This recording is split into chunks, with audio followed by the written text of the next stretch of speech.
తెలంగాణలో అనేక స్కూళ్లలో మౌలిక సదుపాయాలు లేవన్నారు కాంగ్రెస్ నేత జీకే అరుణ. కనీసం తాగునీటికి కూడా నోచుకోవడం లేదన్నారు. టాయిలెట్స్ లేకపోవడంతో విద్యార్థులు ఇబ్బందులు పడుతున్నారన్నారు. ఈరోజు ఇంకా తాగునీటి వసతి లేక, టాయిలెట్స్ నిర్మాణం లేక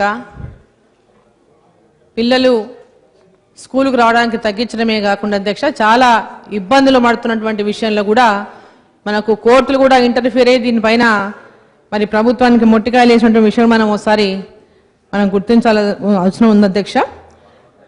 మరి ప్రతి ఒక్క పాఠశాలల్లో ఈరోజు తాగునీటి కోసం అధ్యక్ష, అంటే ఎక్కడ తాగునీటి వసతి ఉన్నా కొన్ని రోజుల లోపలనే తాగునీటి విషయంలో కూడా సరైనటువంటి చర్యలు చేపట్టకపోవడం వల్ల కూడా మళ్ళీ పాఠశాలలో తాగునీటికి ఉన్న పాఠశాల కూడా ఇబ్బందులు పడే పరిస్థితి.